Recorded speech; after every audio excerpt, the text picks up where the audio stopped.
Right. శ్రద్ధగా వాక్యం వినాలి. సండే స్కూల్లో గొడవ చేయదు. చాలాసార్లు చెప్తున్నా, వినకపోతే ఈసారి కర్రతో చెప్తాను. ఓకేనా? రైట్. మనం ఏం చెప్పుకున్నాం? సమూయేలు గ్రంథంలో మొదటి అధ్యాయం చెప్పుకున్నాం. ఈ మొదటి అధ్యాయంలో గమనిస్తే ఎఫ్రాయిము అన్యములు రామత్తయి మొస్పీము అనేటువంటి పట్టణస్థులో ఉండేరు. అతని పేరు ఎల్కానా. ఈ ఎల్కానా యొక్క తండ్రి పేరు ఏంటి? తోహు. ఎల్కానా యొక్క తండ్రి పేరు తోహు. ఈ ఎల్కానాకి 2 మంది భార్యలు ఉన్నారు. ఒకదాని పేరు హన్నా, రెండవ ఆమె పేరు పెనిన్నా. వీరిద్దరిలో ఎల్కానాకు భార్యటువంటి ఈ ఇద్దరిలో హన్నాకు సంతానం కలగలేదు, పెనిన్నాకు సంతానాన్ని దేవుడు అనుగ్రహించాడు. వీరి యొక్క కుటుంబం గురించి మనం గమనిస్తే వీరు ప్రతి సంవత్సరం కూడా షీలో ఏ మందిరము? షీలో మందిరములకు బలులు అర్పించడానికి, దేవునికి అర్పణలు చెల్లించడానికి, వారి మొక్కుబడులు చెల్లించడానికి ప్రతి సంవత్సరం కూడా ఆ మందిరానికి వెళ్ళి దేవుని స్తోత్రాలు, స్తుతులు, స్తోత్రములు, కృతజ్ఞతలు తెలియపరుచుకుంటూ వస్తూ ఉంటారు. ఆ సందర్భంలో ఏం జరిగిందంటే వీరి కుటుంబం అంతా కూడా వెళ్తారు. వీరి కుటుంబం అంతా కూడా వెళ్ళినప్పుడు ఇక ఎల్కానా ఏం చేసేవాడు? పెనిన్నా కంటే హన్నాకి ఎక్కువ ప్రయారిటీ ఇచ్చేవాడు. ఒక పాలు పెనిన్నాకి ఇస్తే 2 పాలు హన్నాకి ఇస్తాడు. అప్పుడైతే ఏం జరిగిందంటే దేవుడు బిడ్డారా, వీళ్ళు షిలో మందిరం లోపలికి వెళ్ళి యాజకుడి దగ్గరికి వెళ్ళి దేవుడికి అర్పణలు అర్పించేటప్పుడు 2 పాలు ఇచ్చే హన్నాను చూసి ఈ పెనిన్నా ఏం చేసింది? బహు కోపం కలిగి ఉంటుంది. ప్రతి సంవత్సరం ఇలాగే జరుగుతుందని చెప్పేసి ఈ పెనిన్నా ఏం చేస్తుందంటే హన్నా మీద కోపపడటం, హన్నాను పిలవలేదని చెప్పేసి బాధించడం, హన్నా మీద విసిగించుకోవడం ఇదంతా కూడా జరుగుతూ ఉంటుంది. ఈ సందర్భంలో ఒక సంవత్సరాన ఈ కుటుంబం అంతా వెళ్తే హన్నా చాలా బాధపడి దుఃఖముతో యాజకుడు ఏలి అక్కడ ఆ షీలో మందిరంలో ఎవరెవరున్నారు తెలుసా? ఏలికి 2 కుమారుడు హోప్ని, ఫీనోహాసు. ఎవరు? ఫీనోహాసు, హోప్నీలు. వీళ్ళు యాజకులుగా మందిరంలో పనిచేస్తున్నారు కదా. ఈ రీతిలోటువంటి సమయంలో అన్నాకు చాలా బాధ కలిగింది, అన్నాకు దుఃఖం కలిగింది. అన్నా చాలా ఏడుస్తుంది. ఏం చేయాలో తెలియక ఆ యొక్క మందిరంలో వెళ్ళి కూర్చొని మోకరించి తన పెదవులతో మనస్సుతో దేవుని దగ్గర ప్రాధేయపడుతుంది. ఏమని? అయ్యా, నాకు ఒక మగపిల్లవాడి బహుమానంగా దయచేయి. ఒక మగపిల్లవాడి బహుమానంగా నీవు కలుగు చేసిన ఎలా ఆ పిల్లవాడిని నీ మందిరాన్ని నేను ప్రతిష్ఠించుకొని వారి తల మీద క్షౌరపు కత్తి నేను పెట్టకుండా నీ మందిరాన్ని ప్రతిష్ఠించుకుంటానయ్యా అని బహు దుఃఖంతో ప్రార్థన చేస్తాను. ఆ సమయంలో ఈ ఏలి వచ్చాడు. ఏలి వచ్చి ఈమెను చూసి ఆ మాట్లాడటంలా పెదవులు కదిలిస్తూ దేవుడిని మొరపెడుతూ ఉంది. ఈ సందర్భంలో ఏలి ఆమెను చూసి ఆమెను చూసి ఓ మధురాలా, నీవు మద్యము తీసుకొని మధురాలుగా జీవిస్తున్నావు, మద్యము నీ నుంచి విడిచిపెట్టు అని చెప్పేసి హన్నాతో అంటాడు. ఆ మధురాలుగా ఉందా? ఆమె పెదవులు ఏడుస్తూ పెదవులు కదిలిస్తూ ఉండడం వల్ల ఆ విధంగా ఉంది అని చెప్పేసి అనుకొని ఏలి ఆ విధంగా మాట్లాడితే వినాలి. అప్పుడు అన్న ఏమని తెలుసా? యాజకుడా, ఏలినవాడా, నేను మధురాలే లేదయ్యా, బహు దుఃఖముతో నేను దేవునికి ప్రార్థన చేస్తున్నాను. ఇదిగో నా పరిస్థితి, ఇదిగో కుమారుడు లేక సంతానం లేక ఎంతో దూషించబడుతున్నాను. నా దేవుణ్ణి నాకు మగ పిల్లవాడిని దయచేస్తే నేను మరలా ఆయనకే ప్రతిష్ఠుకుంటానని అని చెప్పి ప్రార్థన చేస్తానయ్యా అని చెప్పేసి అన్న ఏలీకి తెలియపరుస్తుంది. అప్పుడు ఏలీ ఏమంటాడు? మా దేవుడు నీ ప్రార్థన ఆలకించి నిన్ను ఆశీర్వదించును కాక. ఈ విధంగా హన్నా ప్రార్థించిన తర్వాత, ఏలీ ఆశీర్వదించిన తర్వాత హన్నా వృధాగా అన్నం పుచ్చుకోవాలా, ఆహారం తినలా.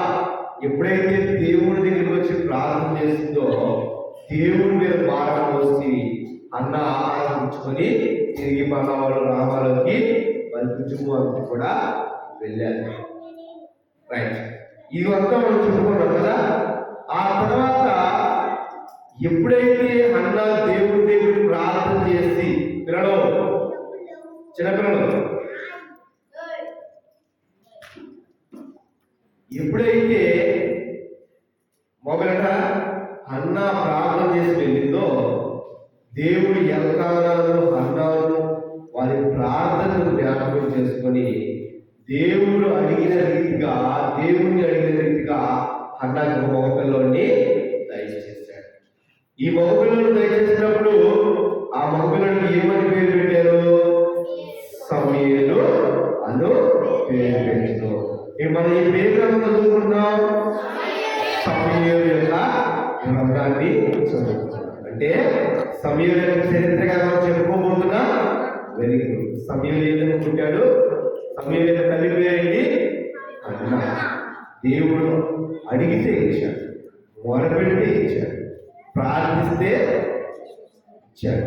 కాబట్టి మనకు కావలసిన ప్రతి దాన్ని అడిగితే ఆయన మొర దుఃఖంతో బాధతో మనస్ఫూర్తిగా దేవుడి మీద భావిస్తే మనకి ఏదైనా దేవుడు కలుగు చేస్తాడు. అది ఆహార విషయంలో కావచ్చు, చదువు విషయంలో కావచ్చు, ఆర్థిక సహాయం విషయంలో కావచ్చు, ఆరోగ్యంలో కావచ్చు, ఎందులో అయినా దేవుడు సహాయం చేయడానికి సిద్ధంగా ఉన్నాడు. కాబట్టి సండే స్కూల్ ఏం నేర్చుకోవాలి? దేవుడిని అడగడం నేర్చుకోవాలి. బాధ కలిగిన, ఇబ్బంది కలిగిన, నీకేదైనా తక్కువగా ఉన్నది, ఏదైనా కోల్పోయినా దేవుడిని అడిగే విధంగా చిన్నతనం నుంచే మీరు నేర్చుకోవాలి. రైట్. నెక్స్ట్ ఏం జరిగింది? సమూయేలు పుట్టాడు. పుట్టిన తర్వాత మళ్ళా సంవత్సరం వచ్చింది. సంవత్సరం వస్తే ఎల్కానా అన్నాతో, రామ మనం షిలోకి వెళ్ళి దేవుడికి అర్పణలు అర్పించుకుని వద్దామంటే అప్పుడు అన్నా అంటుంది, పాలు విడిచే అంత వరకు కూడా నేను రాను. పాలు విడిచిన తర్వాత, అంటే పాలు తాగడం మానిపోయిన తర్వాత నేను నా కుమారుడు నాకు దయచేసిన కుమారుడు తీసుకొని వచ్చి అక్కడే స్థిరముగా నేను ఉంచి వేస్తానని చెప్పేసి తెలియపరుస్తుంది ఎల్కానా. సరే అమ్మా, నీకు ఏది మంచిది అనిపిస్తే అది చెయ్యని ఎల్కానా చెప్పి వెళ్తాడు. ఈ విధంగా పాలు పెంచిన తర్వాత ఈ యొక్క హన్నా ఏం చేస్తుంది? సమూయేలు చిన్న పిల్లవాడు తీసుకొని ఏలీ దగ్గరికి వెళ్తుంది. అయ్యా, నా ఏలినవాడా, యాజకుడా, ఇదిగో ఇంతకు ముందు నేను నా దేవుణ్ణి అడిగినటువంటి ఒక మగపిల్లవాడిని దయచేయమని నీ ఎదుట దేవుని సన్నిధిలో అడిగాను కదా, ఆ స్త్రీ నేనే. ఇదిగో దేవుడు నాకు కుమారుడు కలుగు చేశాడు, ఈ కుమారుడు నేను ఈ మందిరాన్ని ప్రతిష్ఠించడానికి తీసుకొని వచ్చానని చెప్పేసి ఏలీ జ్ఞాపకం చేస్తాను. అప్పుడు ఏలీ కూడా ఎంతో సంతోషిస్తాడు. ఆ విధంగా ఈ సమయంలో చిన్నతనంలోనే ఎక్కడ వదిలిపెట్టారు తల్లి? షీలో మందిరంలో వదిలిపెట్టి వెళ్ళిపోయింది. రైట్, ఇంతవరకు ఒక అధ్యాయం నేర్చుకున్నా కదా.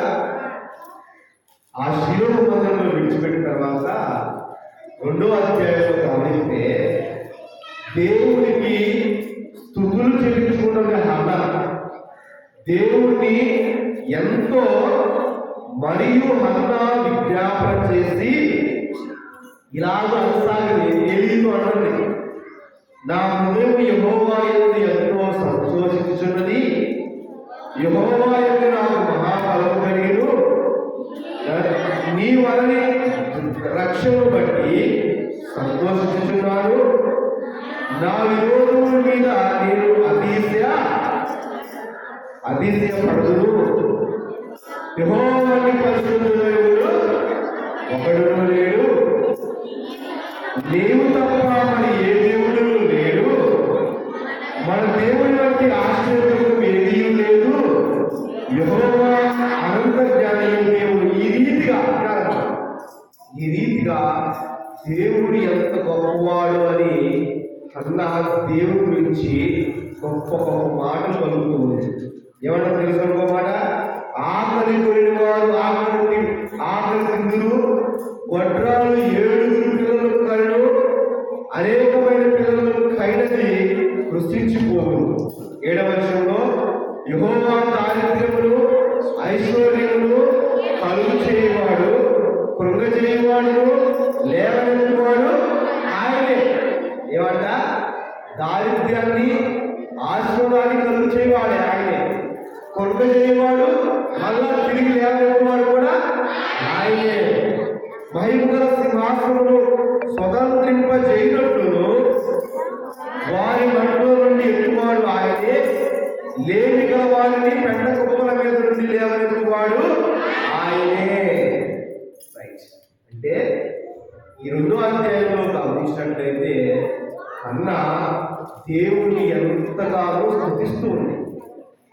అవును కదా, చాలా సంతోషకరమైన విషయం కదా. అన్నకి దేవుడు అన్న ఏమంటుంది? యెహోవా నాకు ఎంతో సంతోషాన్ని కలుగు చేసింది. ఆయన వంటి దేవుడు ఎవరు లేడు, ఆయన వంటి గొప్పవాడు ఎవరు లేడు. ఆయన అడిగితే ఇచ్చేవాడు, ఆయన కృప చేయవాడు ఆయనే, లేవనెత్తువాడు కూడా ఆయనే, బలం ఇచ్చేవాడు ఆయనే, ధైర్యం ఇచ్చేవాడు ఆయనే, కట్టుకట్టువాడు ఆయనే, గాయం చేయవాడు ఆయనే, ఆ గాయాన్ని కట్టి మాన్పించేవాడు కూడా ఆయనే. ప్రభు అయిన యెహోవా దేవుడు యేసుక్రీస్తు వారు.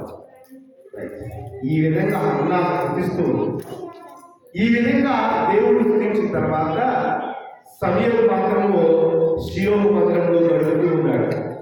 చిన్నగా ఆయన పరిచయం చేస్తూ పరిచయం నేర్చుకుంటూ ఉన్నాడు. అందులో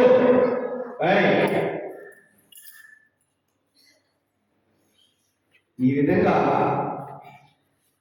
పరిచయం చేస్తూ సమయంలో చిన్నతనం నుంచి దేవుడి పరిచయంలో పాల్గొంటూ జీవిస్తూ ఉన్నాడు. ఈ సంఘటన ఏం జరిగిందంటే ఒక సంఘటన జరిగింది. ఏంటో తెలిసిన? ఇప్పుడు ఏది ఇక్కడ కుమారుడు అని చెప్పారు కదా. ఒకరి పేరేంటి? ఓపి, రెండవ పేరు ఫినోహాస్. వీరిద్దరూ కూడా ఏం చేశారంటే కాలం గడిచే కొద్దీ పాపం చేయడం మొదలు పెట్టారు. వినపడుతుందా? పాపం చేయడం మొదలు పెట్టారు. దేవుని మందిరంలో ఉండేవాళ్ళు, దేవుని యాగంలో ఉండేవాళ్ళు, దేవుని వాక్యం ప్రకారం నడుచుకోవాలి కదా. కానీ వీళ్ళందరూ ఏం చేశారంటే ఇష్టానుసారమైన జీవితాన్ని గడుపుతున్నారు. పచ్చి మాంసం కూడా పచ్చి మాంసం తింటారు. కాల్చిన తర్వాత దహనములు అర్పించిన తర్వాత ఆ యొక్క ఎవరైతే ఇప్పుడు ఇశ్రాయేలు ప్రజలు కానీ ఎల్కానా కుటుంబం కానీ షీలో మందిరానికి వస్తారు కదా, అక్కడ బలులు పెడతారు కదా. అలాగా ఈ షీలో మందిరానికి ఇశ్రాయేలు ప్రజలు అనేక మంది బలుర్పించడానికి వస్తారు.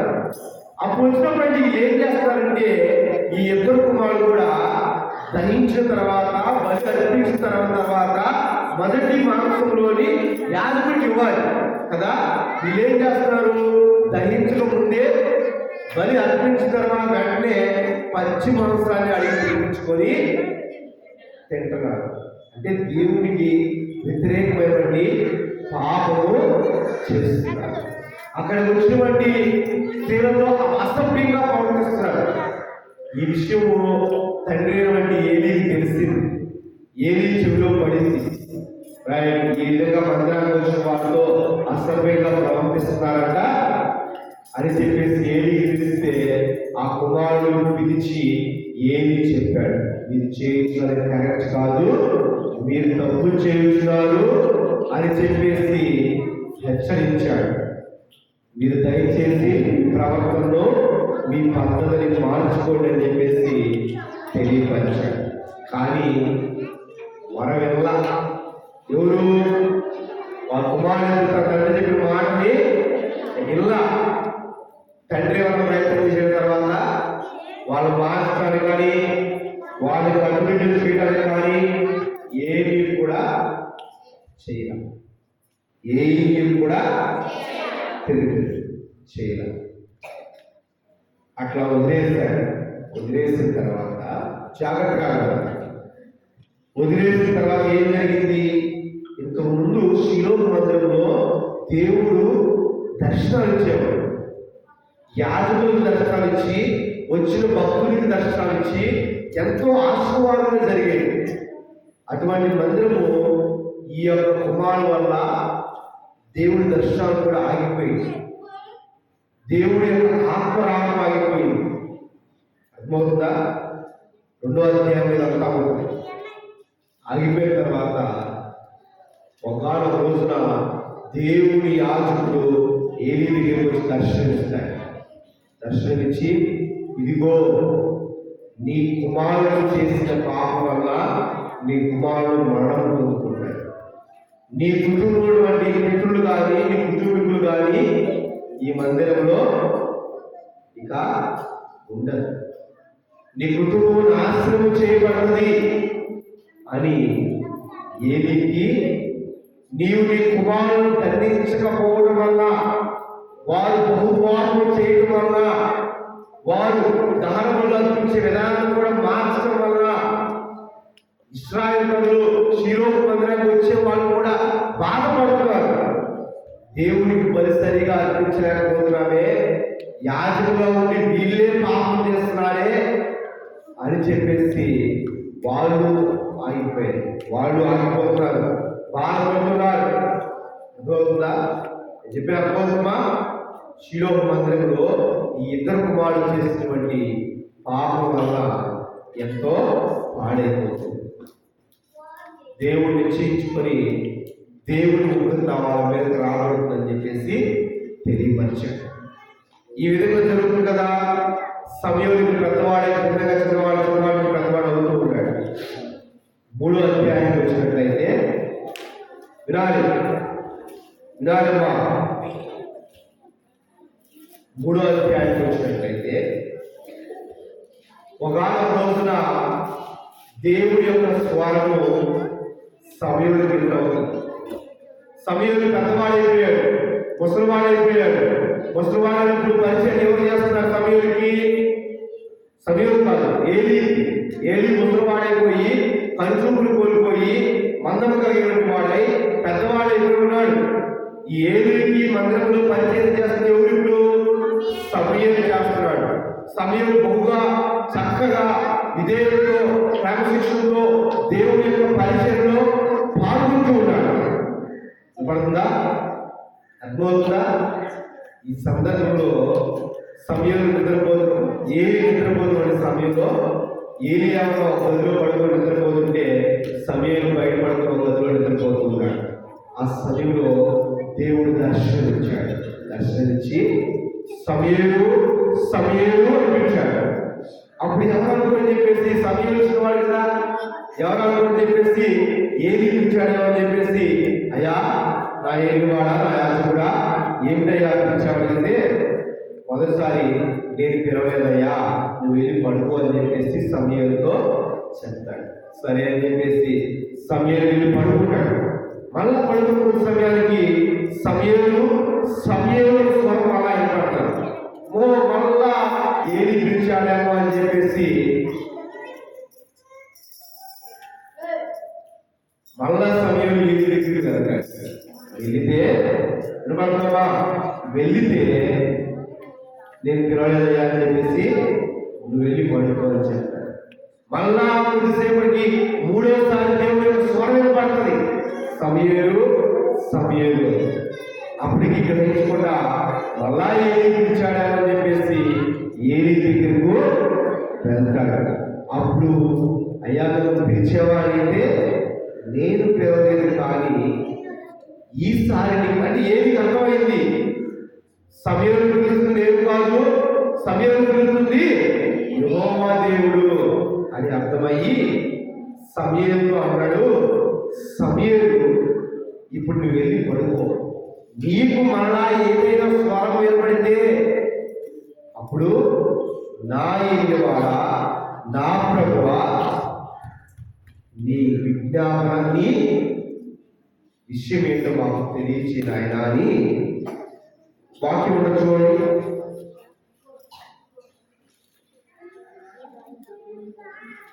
మూడవ అధ్యాయము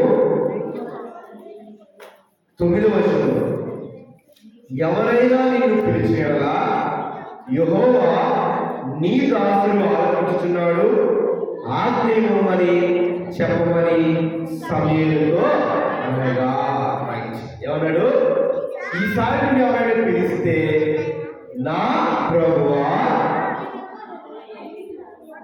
యెహోవా నీ దాసుడు ఆలోచిస్తున్నాడు, నీ ఆజ్ఞ ఏంటో చెప్పు అని చెప్తే, కాబట్టి అప్పుడు అప్పుడు దేవుడు సమూయేలుతో మాట్లాడుతున్నాడు.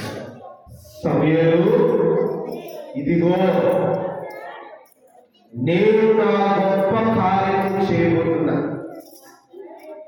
ఇశ్రాయేలులో నేను కార్యం చేయబోతున్నాను, దానిని వినువారందరి చెవులు గిగ్గురమనును. ఏంటంట? మొబైల్ అంటారా? సమయంలో దేవుడు దర్శనమించి మాట్లాడుతున్నాడు.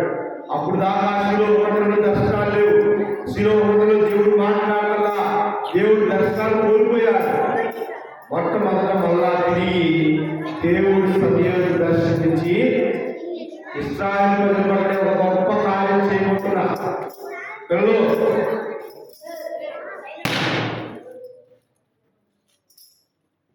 గొప్ప కార్యం చేయబోతున్నారు.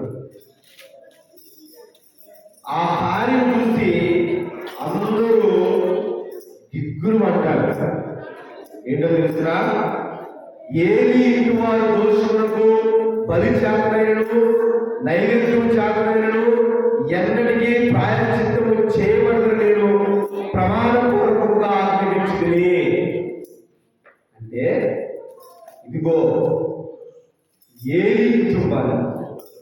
తర్వాత 15వ వచనంలో సమూయేలు దేవుడు ఇక్కడ దర్శనమిచ్చి 13వ వచనం చూడండి, 12వ వచనం కాంచి, ఆ దినమున ఏలియా ఇంటి వారందరినీ గురించి దేవుడు చెప్పినంతయు వారి మీదకి రప్పించును, దాని చేయి మొదలుపెట్టి దాని ముగింపును తన కుమారులకు తాము శాపగ్రస్తులుగా చేసుకుంటున్నారని తాను ఎరిగి వారు అడ్డగించలేదు కనుక అతనికి ఇంటికి నిత్యమైన శిక్ష విధించాలని అతనికి తెలియజేస్తున్నాడు. కాబట్టి ఏలీ ఇంటి వారు దోషులకు బలి చేతనైనను నైవేద్యం చేతనైన ఎన్నటికీ ప్రాయశ్చిత్తము తేవడదని నేను ప్రమాణపూర్వకంగా ఆజ్ఞాపించింది.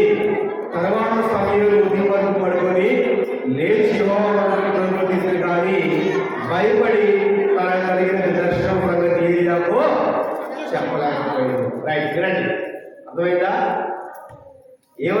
అర్థమైందా? ఒకళ్ళు ఏమైనా దర్శనం ఇచ్చాడు సమూయేలుకి, ఇదిగో ఏలీ కుటుంబం వారు కుమార్తెలు పాపం చేయడం వల్లనే వారిని శిక్షించారు, శిక్ష విధించారు. ఇదిగో వారి కుటుంబంలో నాకు యాజకులుగా చేయడానికి ఎవరు కూడా ఉండరు, నిశ్చయముగా చెప్పేసి సమూయేలుకి దర్శనమిచ్చాడు. ఇప్పుడు సమూయేలు ఏం చేయాలా? ఆ దర్శనాన్ని ఏలికి చెప్పాలి కదా. ఏలికి చెప్పకుండా భయపడి సమూయేలు నిద్రపోయి ఉదయాన్ని లేచి యథావిధిగా దేవుని మందిరం తలుపులు తెరిచి నడుచుకుంటాడు. అర్థమైందా? అప్పుడు ఏలీ పిలిచాడు సమూయేలు. పిలిచి, సమూయేలు, దేవుడు నీకు దర్శనం ఏమని కలుగు చేశాడు చిన్ను? సమూయేలు ఏలీ అన్నాడు, దేవుడు నీకు ఏమని దర్శనం కలుగు చేశాడో దయచేసి నాకు చెప్పు. చెప్పని ఎడలా నీవు కూడా పాపము చేసిన వాడు నువ్వు, దేవుడి నామాన్ని దూషించిన వాడు నువ్వు, దేవుడి కార్యాన్ని పక్కన పెట్టిన వాడు నువ్వు. నీవు నాకు చెప్పని ఆ విధంగా ఉంటావు, నువ్వు చెప్పమని ఏ సమయం అడుగుతాడు. అప్పుడు మరి దేవుడి నామానికి దోషకరమైన కార్యం అంటే మరి సమయంలో దేవుడు పెట్టి కదా చెప్పకుండా చెప్పాడు. చెప్పిన తర్వాత అదిగో నీ కుటుంబం గురించి దేవుడి విధంగా దర్శనమిచ్చాడయ్యా అని చెప్పేసి ఆ దర్శనం గురించి దేవుడు తెలియపరిచాడు. తెలియపరిచిన తర్వాత ఏలీ ఎవరున్నా ఆయన చిత్తములను బట్టి ఆయన ఏది మంచి తెలియదు అది కలుగుగాక, అది జరుగుగాక అని చెప్పి దేవుడి మీద ఏలీ భారం వేస్తాడు. ఏలియా దేవుడు ఏమన్నాడు? ఏలీ తప్పు చేస్తున్నాడని తన కుమారుడు తెలిసినప్పటికీ దండించకుండా వాళ్ళని మార్చకుండా వదిలేసేది కాబట్టి శిక్ష విధిస్తున్నాడని చెప్పాడు. చివరికి ఆ దర్శనం తర్వాత ఏమీ మాట్లాడుతాడు? దేవుడి చిత్తం ఏమైందో ఆయన మంచికి ఏదేవుడో అదే జరుగుగా అని చెప్పేసి దేవుడికి స్తుతులు చెల్లించి జరిగింది. ఇంతవరకు 3వ అధ్యాయం. ఆ తర్వాత 3వ అధ్యాయం చివరిలో ఏముందంటే ఈ విధంగా దేవుడి యొక్క దర్శనాలు ఒకదాని తర్వాత ఒకటి ప్రారంభమైన శిలో మందిరం.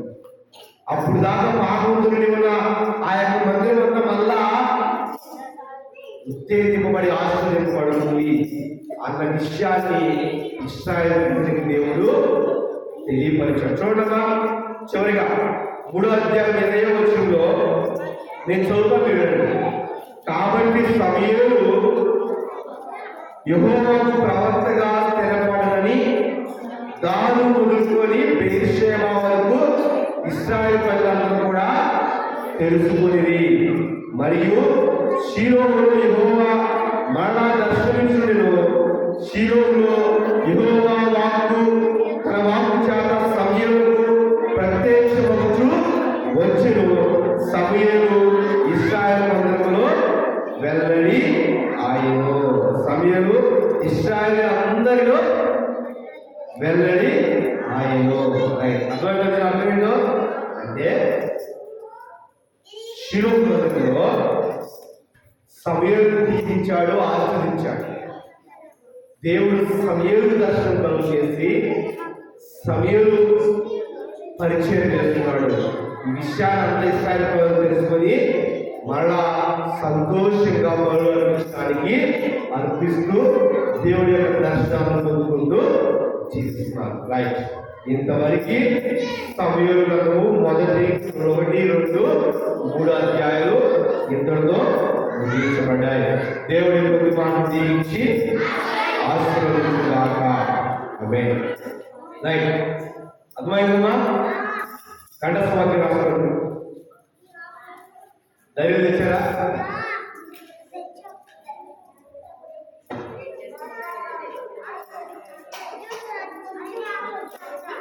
మొదటి సమూయేలు 2వ అధ్యాయము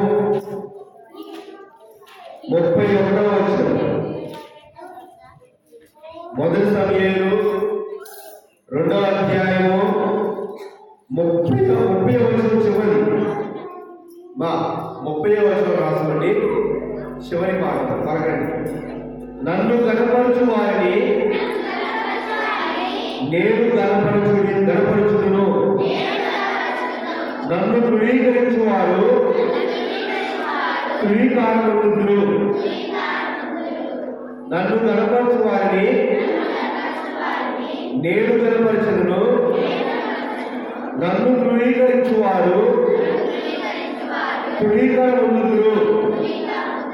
రైట్. మొదటి సమయంలో 2వ అధ్యాయము 30వ వచనం చివరి మాటలు కంఠస్థమాలి. రైట్. ఇందులో ఏమనిపిస్తున్నాయా?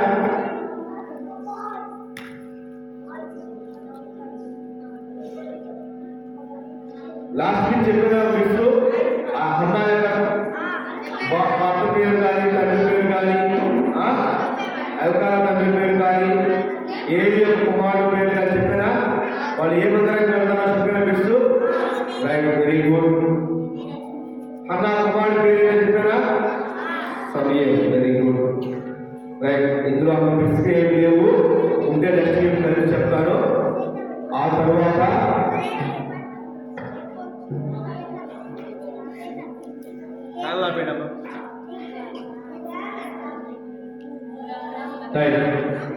కానుకలు పడండి మీరు త్వరగా.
ప్రార్థన.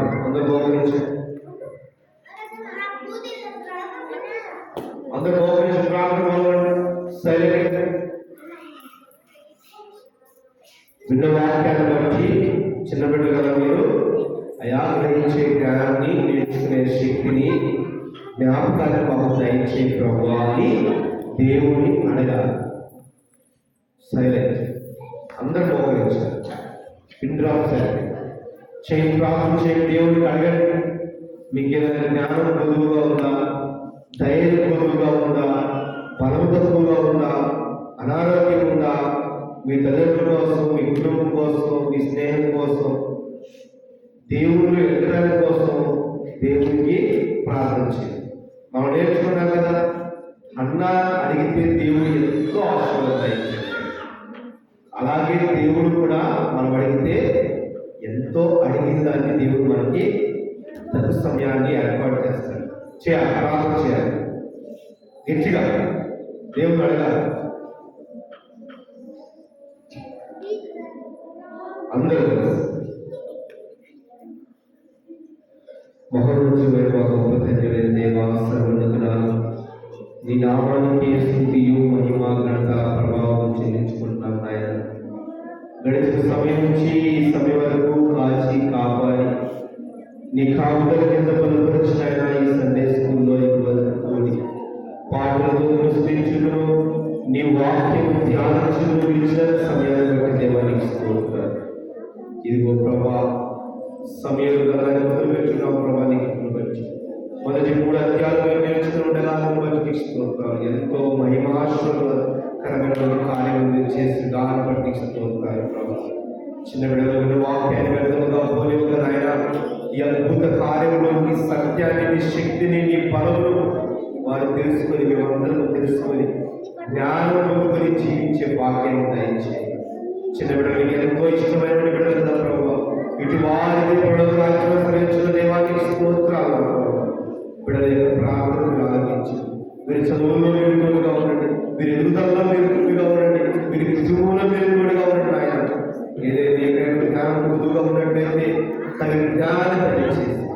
ఎక్కడున్న ఏ స్థలంలో ఉన్నా నీ బిడ్డగా చిన్నతనం నుంచే నిన్ను ఎరిగినటువంటి బిడ్డగా జీవించే వాక్యాన్ని దయచేయండి.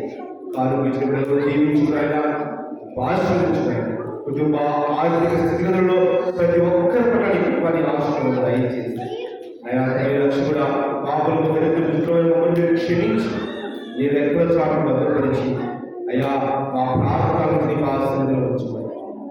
నువ్వు ఎక్కడున్నా ఏ స్థలంలో ఉన్న ప్రభావ నీ బిడ్డగా జీవించినటువంటి భాగ్యాన్ని తెలివిని జ్ఞానాన్ని ధైర్యాన్ని విడుదల కలుగుచి సమస్తమైన భారత నీ మీద ఏసునామని విడిపించుకున్నాం తండ్రి.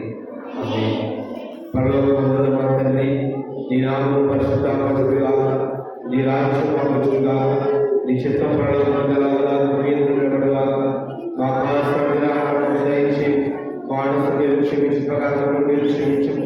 సోద లేక బాధ లేక అక్కడి లేక తప్పించు. రాజ్యములు బలములు వైద్యులు నిరంతరము నీవైనావు తండ్రి. మా ప్రభుత్వ దేవుని కృపయు ఆశీర్వాదం కూడి వచ్చిన పట్ల పట్ల అందరి పట్ల నాయన నీ కృప నీ కావలసిన రక్షణ సదాకాలము అన్ని వేళ తోడే